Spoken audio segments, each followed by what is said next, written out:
teritoriu necunoscut în ceea ce privește rugăciune și Dumnezeu l-a pregătit pentru tine și Dumnezeu așteaptă ca să poți înainta, ca să poți explora, ca să te bucuri de ceea ce El a pregătit pentru tine și pentru mine.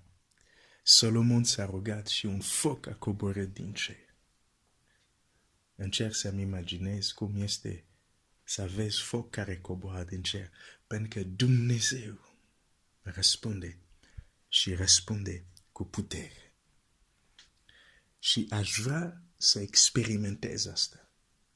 Aș vrea eu să experimentez asta.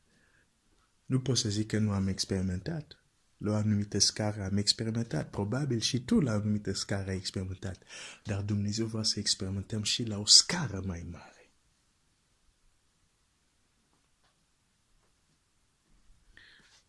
Citesc în Marcu 12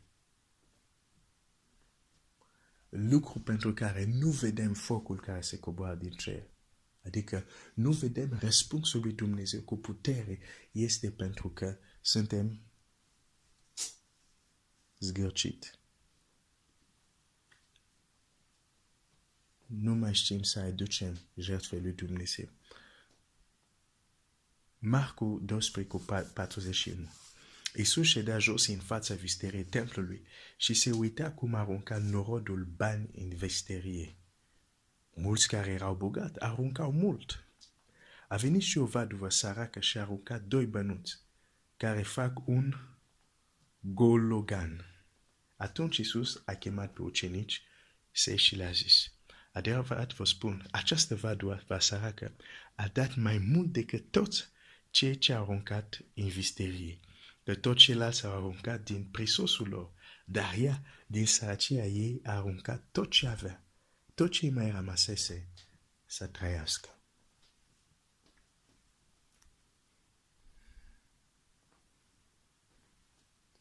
Vrei să știi cu adevărat cât îl iubești pe Dumnezeu? Nu se vede cât de mult cânți. Nu se vede cât de mult mergi la biserică. Poate nici nu se vede neapărat cât de mult dai. Dar se vede la cât te costă.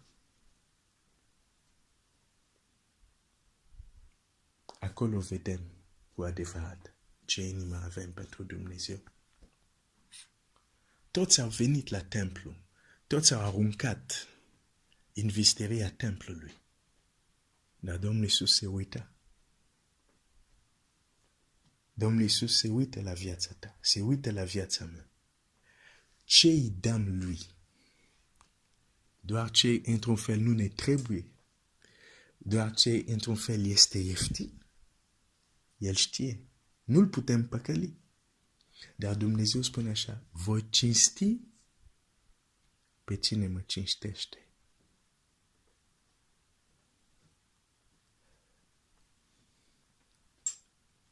Este o cinste că regele universului, când tu te rogi, el să-ți răspundă. E o cinste.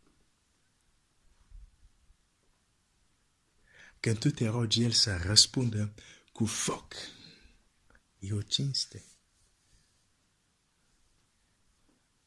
Dar el zice: voi cinsti pe cel care mă cinstește. Noi trebuie să-l cinstim și cum îl cinstim? Prin jertfele noastre.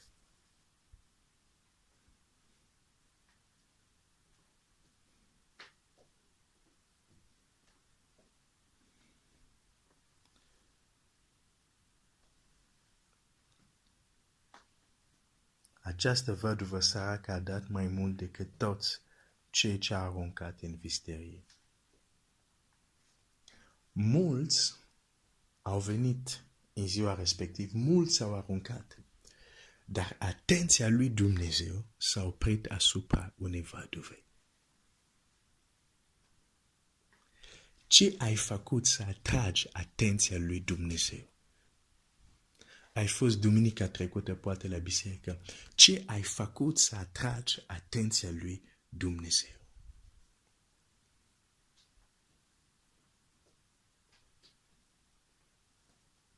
pe dacă nu faci nimic care să atragă atenția lui Dumnezeu, de ce vrei ca cuvintele tale să atragă atenția lui Dumnezeu?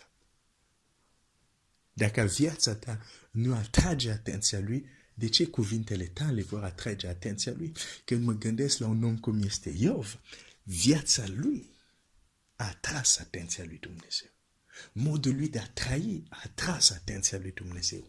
Modul cum se tema de Dumnezeu a atras atenția lui Dumnezeu.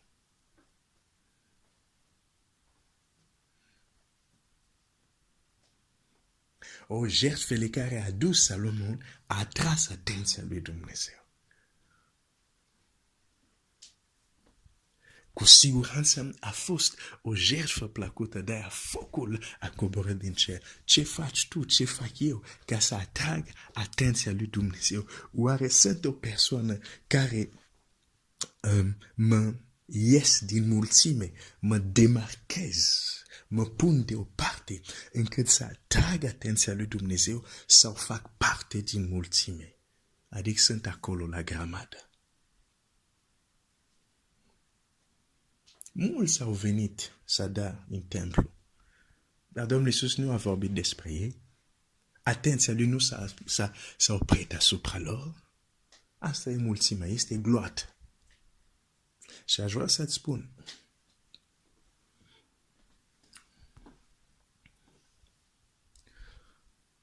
că dacă vrei să te apropii de Dumnezeu,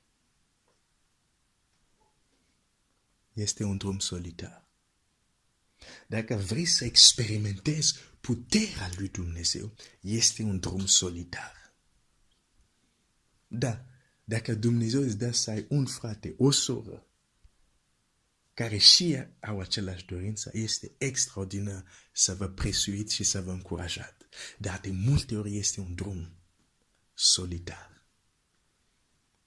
Pentru că nu mulți vor să meargă pe drumul respectiv. Îmi amintesc într-o zi,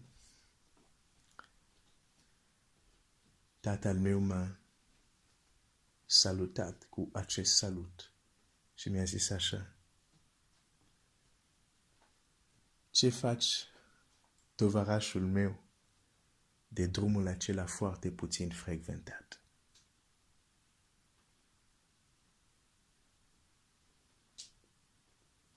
Am fost foarte cercetat de această să... Niciodată nu m-a salutat, odată m-a salutat așa. Pentru că a văzut și el că este un drum solitar, să-L cauți cu adevărat pe Dumnezeu. Nu ne îngrămădim acolo.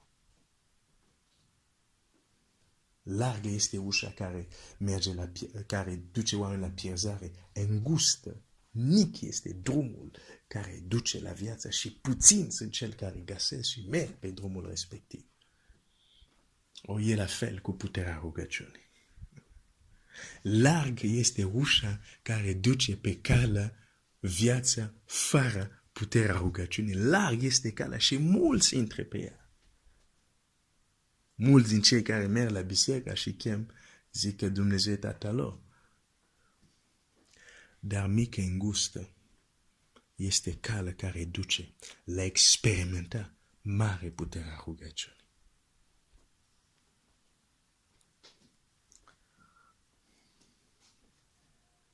Dacă viața ta nu atrage atenția lui Dumnezeu, de ce cuvintele tale să aibă greutate înaintea lui?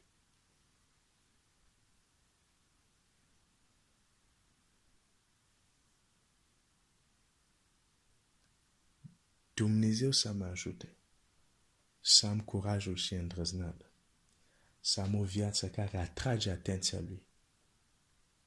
Chiar dacă asta înseamnă critici și chiar parasirea unor apropiați ca să mă lase singur. Dar mai bine cu Dumnezeu decât cu toată lumea și fără Dumnezeu.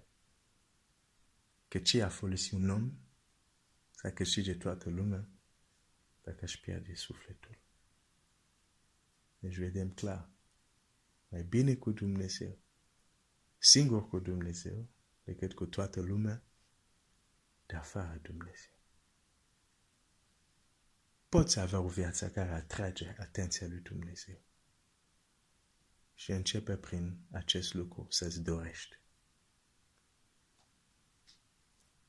Când o fată vrea să atragă atenția unui băiat sau o femeie vrea să atragă atenția unui bărbat, când are dorința asta, această dorință va începe să influențeze faptele ei.